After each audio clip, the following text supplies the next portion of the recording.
ang lahat.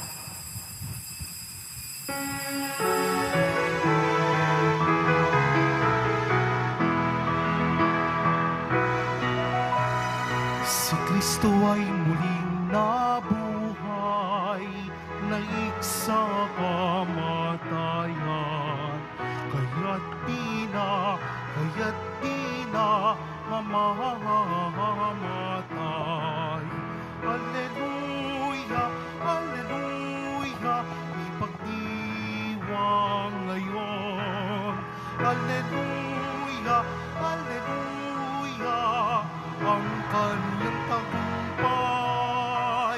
Si Kristo ay muling nabuhay, naik sa kamatayan. Kaya't di na mamamatay.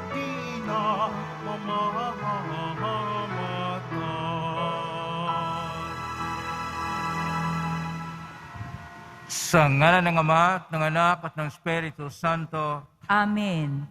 ang pagpapala ng ating Panginoong Kristo, ang pag-ibig ng Diyos Ama, at ang pagkakaisa ng Espiritu Santo naway sumainyong lahat. At sumayo rin.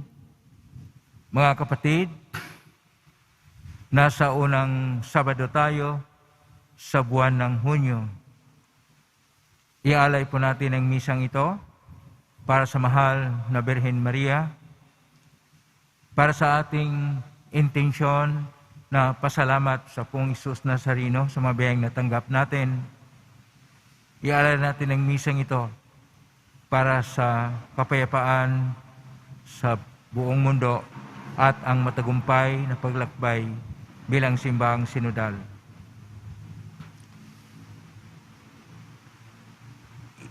Isama natin ang mga intensyon para sa araw ngayon. Ang inyong mga intensyon kayong narito sa loob at sa labas ng Basilica Minor ng Pong Isus Nazareno ng Quiapo. Ang mga intensyon ng mga nakiisa sa atin sa pamagitan ng live streaming through Facebook Live, YouTube, Twitter at iba pang social media dito sa ating bansa at sa iba't ibang dako ng mundo. Ang mga intensyon ng mga na cross-posting ng mga chapels, groups at communities. Mga kapatid, sa gawa ng mga apostol, si San Pablo ay dinala sa Roma upang iharap sa emperador na Caesar. Dahil isinakdal siya ng mga Hudyo sa kanyang pagpapahayag tungkol kay Kristo o sa mabuting balita. Sa ating Ebanghelyo ni San Juan, tayo po'y tinuturuan ng ating Panginoon na manatili tayong matapat sapagkat siya ay pagtaksilan at siya ay handa nang mag-alay ng buhay upang maligtas ang lahat ng tao. Tayo rin ay nangangailangan ng katapatan sa Panginoon. Ngunit sa mga sandali na tayo sumuway, nagkasala at hindi nagpapahalaga sa Kanya, dumulog po tayo sa aming Panginoong nagpapatawad ng lubos. Sinugong tagapagpagaling sa mga nagsisisi, Panginoon, kaawaan mo kami. Panginoon, kaawaan mo kami. Dumating na tagapaganyayang mga makasalanan ay magsisi, Kristo, kaawaan mo kami. Kristo, kaawaan mo kami. Nakaluklok ka sa kanan ng Diyos Ama para ipamagitan kami, Panginoon, kaawaan mo kami. Panginoon, kaawaan mo kami. Kaawaan tayo makapangyarihang Diyos. Patawarin tayo sa ating mga kasalanan at patnubayan tayo sa buhay na walang hanggan. Amen. Manalangin tayo. Ama naming makapangyarihan, gawing mong ang ginanap naming Pasko ng pagkabuhay ay may sa loob namin at may isa katuparan sa pagtataguyod mo sa pamagitan ni Kristo kasama ng Espiritu Santo magpa sa walang hanggan. Amen. Magsiupo ang lahat.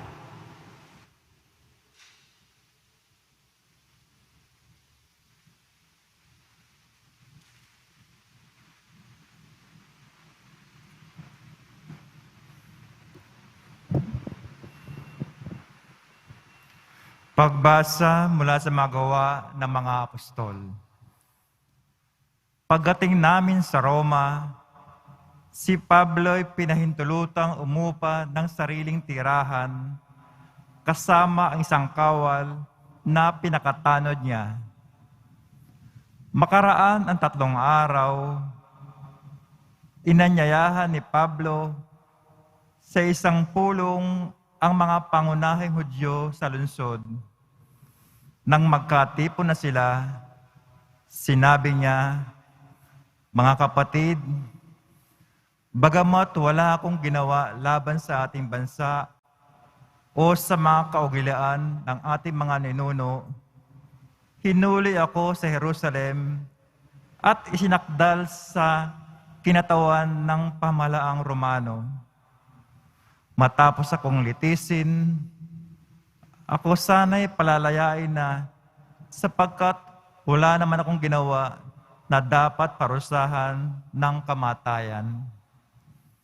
Ngunit tumutol ang mga Hudyo, kaya't napilitan akong dumulog sa emperador, bagamat wala akong sakdal laban sa ating mga kababayan. Nagagapos ako ng tanikalang ito dahil kay Jesus, ang pag-asa ng Israel. Iyan ang dahilan kung bakit hiniling kong makausap kayo. Humigit kumulang sa 2 taong nanirahan si Pablo sa Roma, sa bahay na kanyang inuupahan, at tinanggap niya ang lahat na nagsasadya sa kanya. Hayagan at walang sagabal na nangangaral siya tungkol sa paghahari ng Diyos at sa Panginoong Hesukristo. Ang salita ng Diyos. Salamat sa Diyos. Poon ang mga mabuti ay kapiling mo parati. Poon ang mga mabuti ay kapiling mo parati. Ang Panginoon Diyos ay matatagpuan sa banal na templo at doon naman sa mataas na langit, naroon ang trono at magbuhat doon ay pinagmamasdan ang lahat ng tao. Walang maliligid anuman ang gawin ng lahat ng ito. Poon ang mga mabuti ay kapiling mo parati. Lahat ng mabuti, pati ang masama ay sinisiyasat. Namumuhing lubos siya sa suwail at wala ng batas. Ang poon ay tapat sa gawang mabuti, siya'y nalulugod. At sa piling niya mabubuhay, silang sa kanya'y sumusunod. Poon ang mga mabuti ay kapiling mo parati. Magsitayo ang lahat.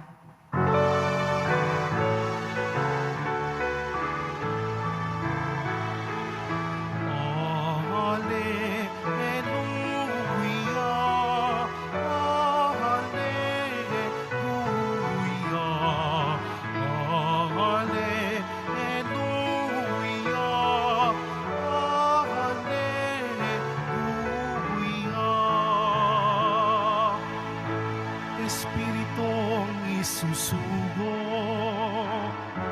totoo ang ituturo, pangako ni Kristong guro. Hallelujah,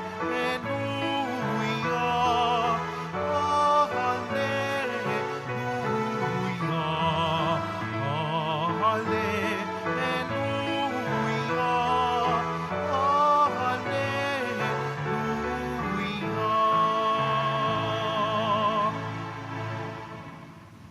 Sumainyo ang Panginoon.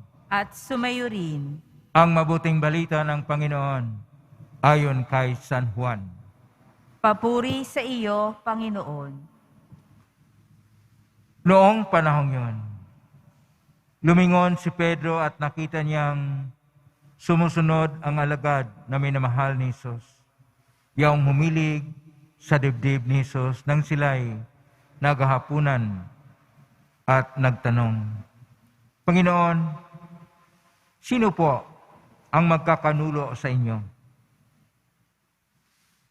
Nang makita siya ni Pedro, tinanong nito si Jesus, Panginoon, ano po naman ang mangyayari sa taong ito? Sumagot si Jesus, kung ibig kong mabuhay siya hanggang sa pagbabalik ko, ano sa iyo? Sumunod ka sa akin. Kumalat sa mga kapatid ang balitang hindi mamatay ang alagad na ito. Bagamat hindi sinabi ni Jesus na hindi siya mamamatay, kundi kung ibig kong mabuhay siya hanggang sa pagbalik ko, ano sa iyo? Ito nga ang alagad na nagpatotoo tungkol sa mga bagay na ito. Siya rin ang sumulat ng mga ito at alam naming tunay ang kanyang patotoo. At marami pang ginawa si Jesus na kung susulating lahat, inaakala kong hindi magkakasya kahit sa buong daigdig ang mga aklat na masusulat. Ang mabuting balita ng Panginoon. Pinupuri ka namin, Panginoong Hesukristo. Magsiupo ang lahat.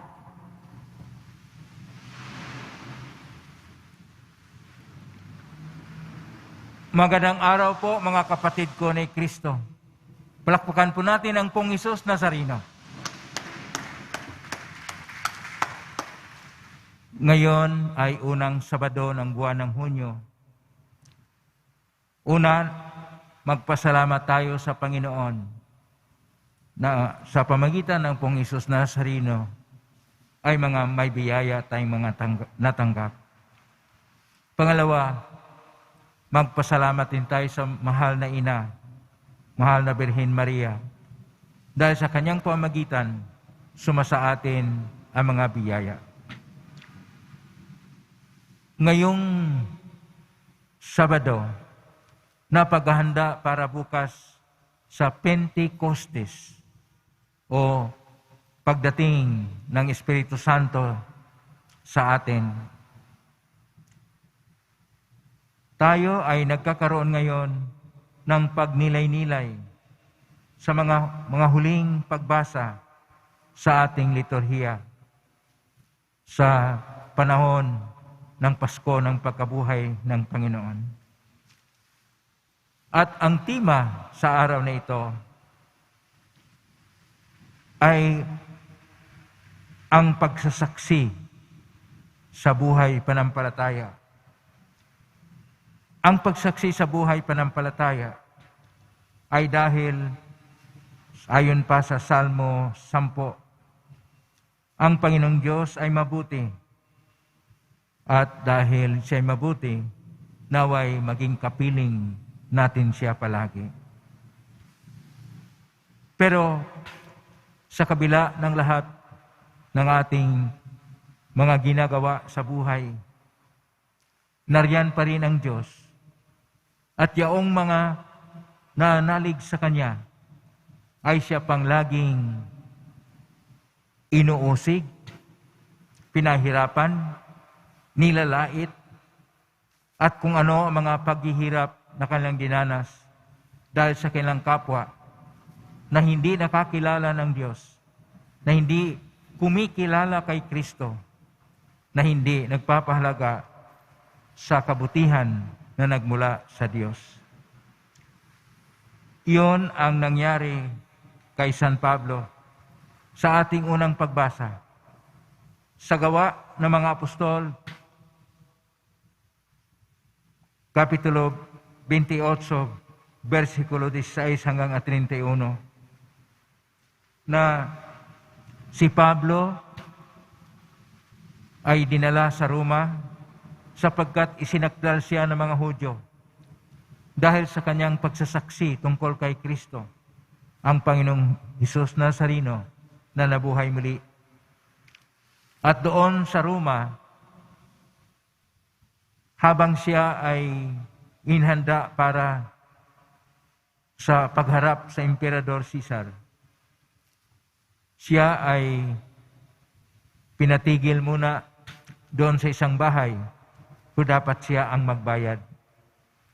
Nagkaroon siya ng meeting sa mga lider ng mga Hudyo sa lungsod ng Roma upang kanyang ipahayag ang tungkol sa paghahari ng Diyos, ang tungkol sa Pong Hesus na sayo na nabuhay muli, ang tungkol sa mabuting balita. At sa kabila ng pagpapahirap sa kanya, sa kanyang mga naranasan dahil sinakdal siya ng mga Hudyo, hindi siya nagbabago. Nanatili siyang matatag sa kanyang pananalig. Ang pagiging matatag sa pananalig ay siyang dapat isabuhay. Dahil sa ating Ebanghelyo ngayon ni San Juan, Kapitulo 21, versikulo 20 hanggang 25, ang ating Panginoon ay nagkaroon na ng huling pamaalam o habilin pagkatapos nung sila'y kumain. At sinasabi ng Panginoon na may magtaksil sa Kanya. At si Apostol Juan, na siya yung minamahal ni Jesus, ay nagtanong sa Panginoon, Panginoon, sino po ba ang magkakanulo sa iyo? Ang ating Panginoon ay nanatiling tahimik sapagkat ito naman ay ipapahayag sa kanyang pasyon na si Judas, isa sa mga apostol, ang siyang magtaksil.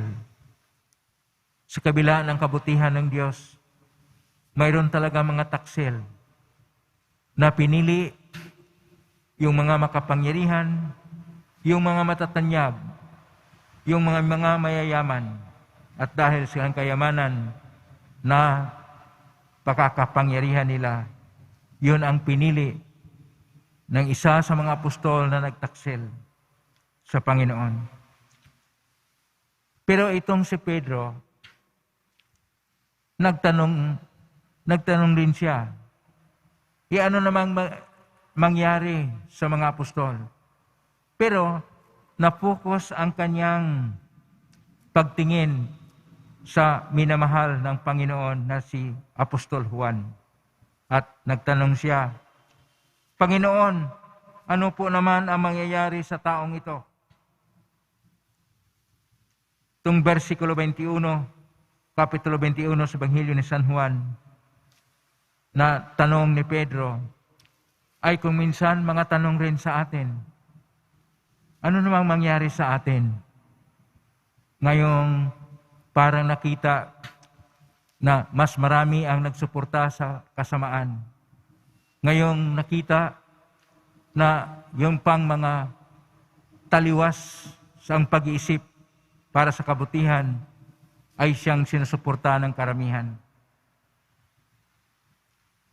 Pero ang ating Panginoon ay nagsabi, at ito ay hindi naunawaan ni San Pedro, dahil sinabi niya, kung ibig kong mabuhay siya hanggang sa pagbabalik ko, ano iyan sa iyo? Sumunod ka sa akin. Ang importante dito, sa versikulo 22, Kapitulo 21 ng Ebanghelyo ni San Juan, ay ang sumunod sa akin. Pero ang nabigyang importansya, yung kung ibig kong mabuhay hanggang sa pagbabalik ko itong taong ito, ano yan sa iyo? Kuminsan, tayo rin sa ating buhay panampalataya, hindi natin nakikita ang esensya, kung anong gusto ng Panginoon na ating isabuhay. Yung mga ibang mga hindi esensyal na bahagi ay yung ating pinalagahan dahil yun ang gusto nating mapakinggan. At pwedeng imarites, pwedeng imarisol, pwedeng ikalat sa huwad na balita o fake news. Kaya, sinasabi dito sa ating Ebanghelyo na hindi ganyan ang tunguhin ng Panginoon sa kanyang pagsagot kay Pedro. Ang tunguhin niya na sumunod ka sa akin. Huwag mong pakialaman ang iba. Huwag mong pakialaman si Juan Apostol. Sumunod ka sa akin. Sumunod tayo sa Panginoong Hesus. Huwag nating pakialaman yung iba. Dahil yung iba gustong magkulay ng buhok, gustong magpapaputi ng langbalat, gustong maglagay ng makapal na lipstick sa kanilang mga bibig. Yung iba, makapal na pulbo ang ilagay sa kanilang mga mukha at mukhang espasol na. Huwag natin silang pakialaman. Yung iba magsuot ng maiksi, yung iba magsuot ng mahaba. Yung iba, maritis ng maritis, marisol ng marisol, huwag nating pakialaman. Yung iba, umipili na mga gusto nila sa buhay, kahit mali, huwag nating silang pakialaman. Ang ating dapat tingnan, sumunod ka sa akin. Itong versikulo 22, sumunod ka sa akin. Ano po ang ibig sabihin ng Panginoong Hesus? Ang ibig sabihin, ibalik po natin sa sinasabi ng Panginoon, kung sino yung gustong sumunod sa akin, pasanin niya ang kanyang krus sa buhay, iwaksi ang pagpahalaga ng kanyang sarili, at sumunod sa akin. Na ibig sabihin dito, huwag nating pahalagahan ang ating mga pansariling kinamalingan sa buhay. Huwag nating palagahan ang ating gusto sa buhay. Bagkus, iyon dapat ang sakalooban ng Diyos. Huwag nating tingnan ang mga mali at ating sundin din ang mga mali. Bagkus, kung ano ang mabuti, iyon ang ating isagawa. At pasanin ang krus sa buhay. Ibig sabihin dito, marami po tayong mga hamon, mga pagsubok, mga krus sa buhay. Maaring bahagi ng pamilya mo ang may krus sa buhay. Maaring trabaho o kawalan ng trabaho o sobra ang kinakailangan sa buhay. O dili kaya ang sakit mo magiging cross. O ikaw mismo magiging cross. Dahil pasaway ka. Marami kang bisyo sa buhay. Hindi ka nagbabago. At dahil pasaway ka, problema ka hindi lang sa pamilya mo. Problema ka sa sambayanan. At ipagmalaki mo pa. Dahil ikaw ang napili o nahalal. Walang pakialam ang lahat ng tao. Mag-isip ka. Mayroon po tayong Diyos. Alam ng Diyos ang lahat. Maaring masaya ka sa nangyari sa buhay mo ngayon. Ngunit kung hindi ka nagpasan sa iyong cross at sumunod kay Kristo na magbalik loob at magbago, sa impyerno ka pupunta. Nasa inyo ang pagpili. Langit ba o impyerno?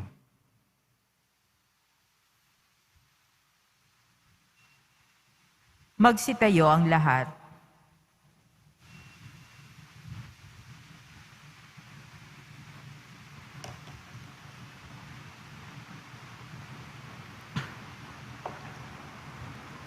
May namahal kong mga kapatid, si Jesus na nagpamuhay sa mga tao upang maglingkod bilang pagsunod sa kanyang Ama, ay nagnanais na unahin natin ng higit sa lahat ang mga bagay na nakalulugod sa Diyos.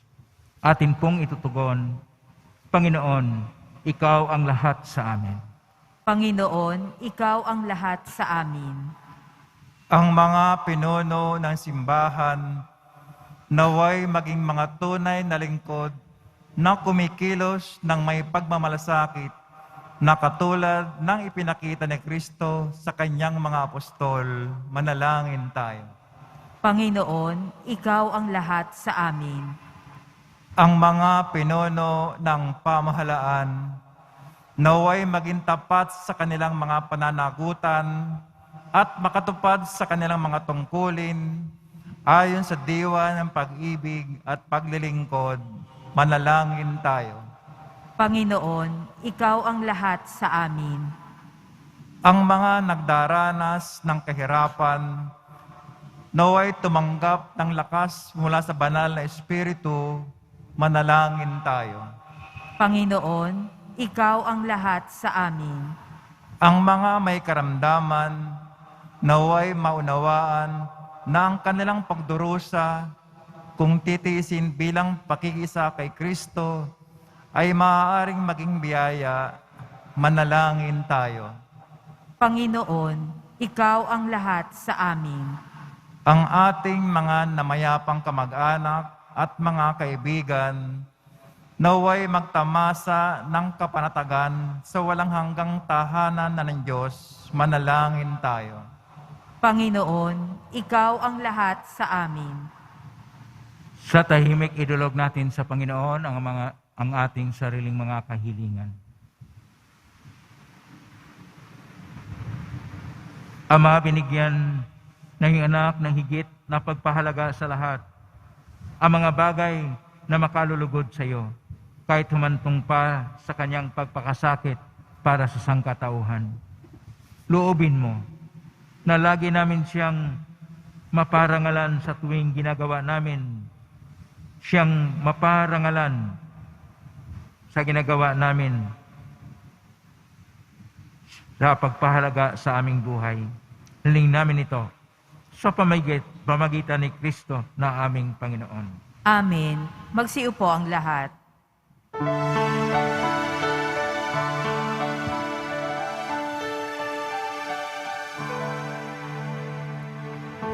Panginoon, narito ang alay sa iyo. Mula sa iyong bayang masayang nagsalo. Ang sanang mga alay, gawin mong totoo. Alak at tinapay malungkot katawan mo. Panginoon, Panginoon, alay sa iyo. Ang bayang nagpupurit nagkakaisa sa iyo.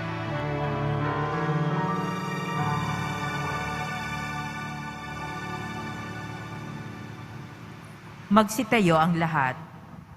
Manalangin niyo, kapatid, upang paghahain natin ay kalugdan ng Diyos Amang makapangyarihan. Tanggapin nawa ng Panginoon itong paghahain sa iyong mga kamay, sa kapurihan niya at karangalan, sa ating kapakinabangan at sa buong sambayanan niyang banal.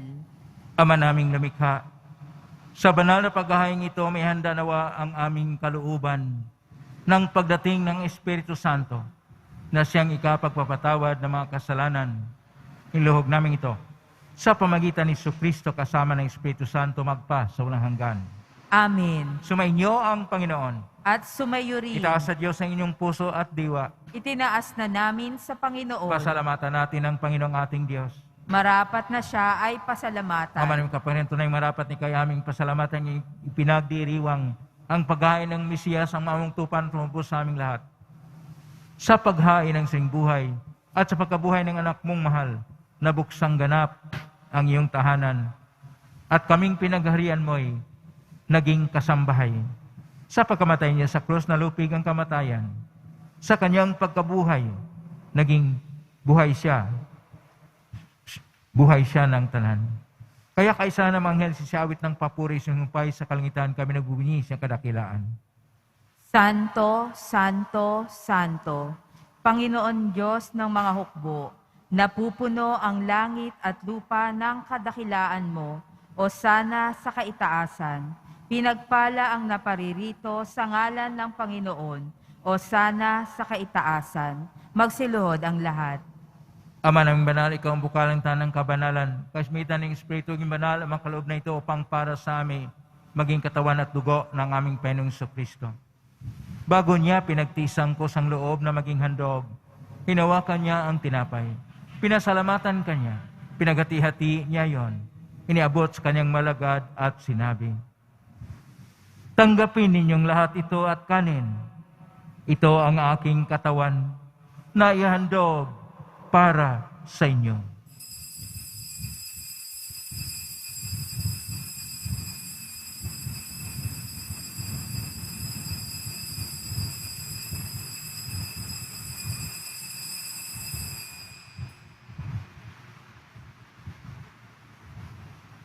Gayon din naman, nung matapos ang hapunan, hinawakan niya ang kalis, muli kanyang pinasalamatan. Hinabot niya ang kalis sa kanyang malagad at sinabi, tanggapin ninyong lahat ito at inamin.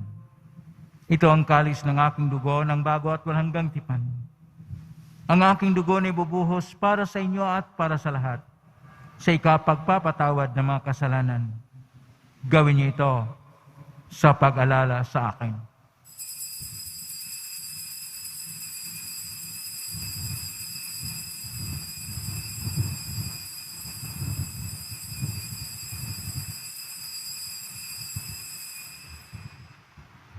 Magsitayo ang lahat. Ang misteryo ng pananampalataya.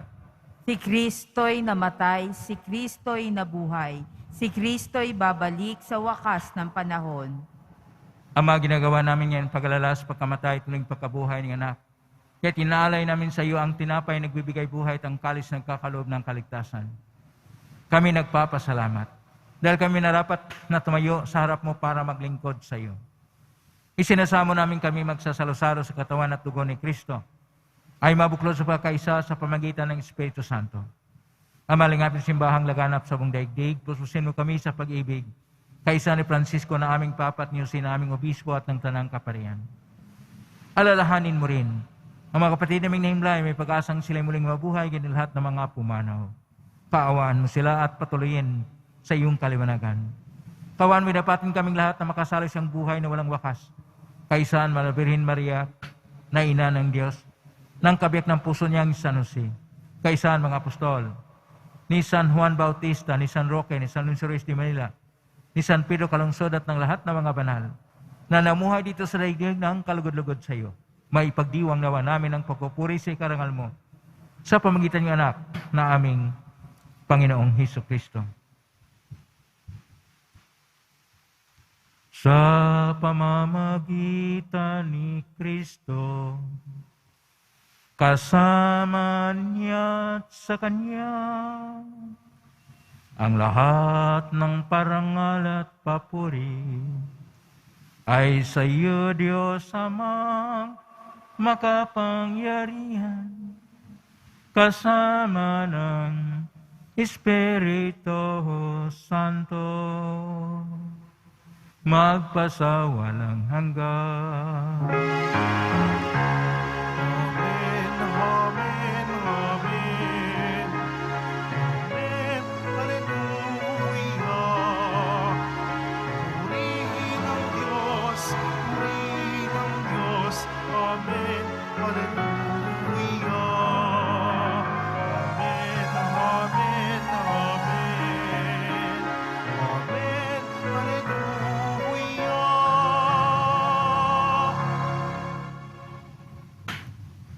Sa tagubilin galing na utos sa turo ni Jesus na pay natin at Diyos, ipahayag natin ng lakas loob. Ama namin, sumasa langit ka, sambahin ang ngalan mo, mapasa amin ang kaharian mo, sundin ang loob mo, dito sa lupa para nang sa langit. Bigyan mo kami ng aming kakanin sa araw-araw, at patawarin mo kami sa aming mga sala, para nang pagpapatawad namin sa nagkakasala sa amin, at huwag mo kaming ipahintulot sa tukso, at iadya mo kami sa lahat ng masama. Hiniling namin kami adya sa lahat ng masama, pagkalooban ng kapayapaan araw-araw, iligtas sa kasalanan, tilay sa lahat ng kapahamakan, samantalang aming pinanabikan ang dakilang araw ng pagpapahayag ng tagapagligtas naming si Jesucristo. Sapagkat iyo ang kaharian at ang kapangyarihan at ang kapurihan magpakailanman. Amen. Panginoong Jesucristo, sinabi mo sa mga apostol, kapayapaan ang iniiwan ko sa inyo, ang aking kapayapaan ay binibigay ko sa inyo. Tunghayin mo ang aming panampalataya at huwag ang aming pagkakasala. Pagkalooban mo kami ng kapayapaan at pagkakaisa, ayon siyang kalooban kasama ng Espiritu Santo, magpa sa walang hanggan. Amen. Ang kapayapaan ng Panginoon ay laging sumainyo. At sumayo rin. Magbiyan kayo ng kapayapaan sa isa't isa. May paan siya. Kordero ng Diyos na nag-aalis ng mga kasalanan ng sanlibutan, maawa ka sa amin. Kordero ng Diyos na nag-aalis ng mga kasalanan ng sanlibutan, maawa ka sa amin. Kordero ng Diyos na nag-aalis ng mga kasalanan ng sanlibutan, ipagkaloob mo sa amin ang kapayapaan. Magsiluhod ang lahat. Ito ang kordero ng Diyos. Ito ang nag-aalis ng makasalanan ng sanlibutan. Mapalad ang mga inanyayahan sa piging ng kordero. Panginoon, hindi ako karapat-dapat na magpatuloy sa iyo, ngunit sa isang salita mo lamang ay gagaling na ako. Katawan ni Kristo. Amen.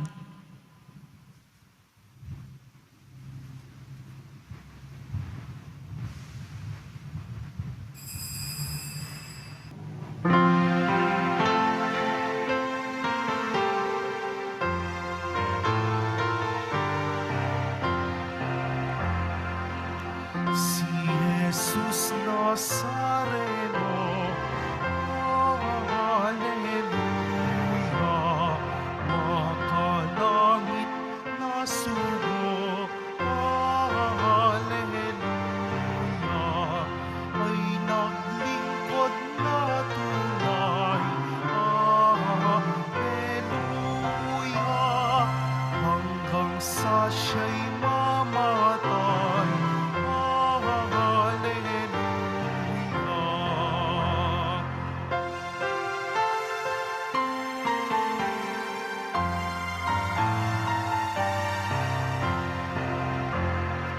Ang Diyos ay nalugod, Hallelujah, sa Kanyang abang lingkod, Hallelujah, si Jesus Nazareno, Hallelujah, Hari ng buong mundo, Hallelujah.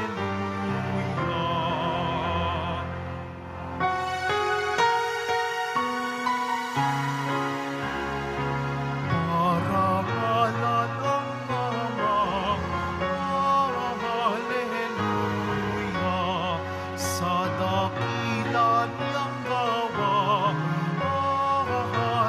Hallelujah, binuhay niya si Kristo, Hallelujah, ang pag-asa ng tao, Hallelujah.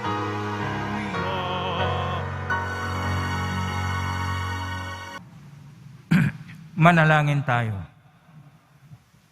Ama naming mapagmahal, pahintulutan mong sa aming pagdalangin, kaming itinawid mo mula sa luma patungo sa bago, na dulot ng banal na salo-salo, ay makapagbago nawa sa aming kalooban, sa pagsisikap naming ang lumay talikdan sa pamagitan ni Jesucristo kasama ng Espiritu Santo magpa sa walang hanggan. Amen. Maraming salamat po sa inyong pakilahok sa Ekristiya Banal na Misa. Kayong narito sa loob at sa labas ng banal itim na sino, kayong mga naugnay sa pangitan ng live streaming sa iba't ibang social media at na cross-posting sa iba't ibang paraan, naway ang inyong panalangin ay dinggin ng Pong Isus Nazareno. Salamat sa lahat ng mga walang sawang nagbigay ng tulong at donasyon sa Quiapo Church upang makatulong sa mga kapwa nating mahihirap. Salamat sa iyong tulong, pagpalain kayo ng Panginoong Isus Nazareno. Salamat sa lahat ng naglingkod ngayon, pagpalain kayo lagi ng Pong Isus Nazareno. Pabaon sa misang ito. Sumunod tayo kay Kristo. Huwag makialam sa iba. Ngayon na po ang pagbasbas. Mangyari po lamang itaas bagya mga bagay-bagay na pasbasan. Sumainyo ang Panginoon. At sumayo rin. Mahal na pong Isus Nazareno, inihagmos niya ng cross ang walang maliw na pag-ibig ng Diyos sa sangkatauhan. Pakinggan mo ang kahilingan ng angkan na nagsusumamo sa iyo. Makamta naman nila yung katugunan at tanggapin ng kasagutan na may utang na loob na tinatanaw. Basbasan di po ninyo ang malamang imahin, dasalan, mga bagay-bagay. Basbasan na may karamdaman. Sa pamagitan ng benisyon ito na may malalang pangako na sa binyag na ikaw, iknaibigin at paglalingkuran bilang Panginoon magpasa walang hanggan. Amen. Pagpalain ka ng kapangyarihang Diyos, Ama at Anak at Espiritu Santo. Amen. May kang taglayang kapayapaan, pag-ibig at pag-asa ng Pong Isus Nazareno. Salamat sa Diyos. Purihin natin ang Pong Isus Nazareno.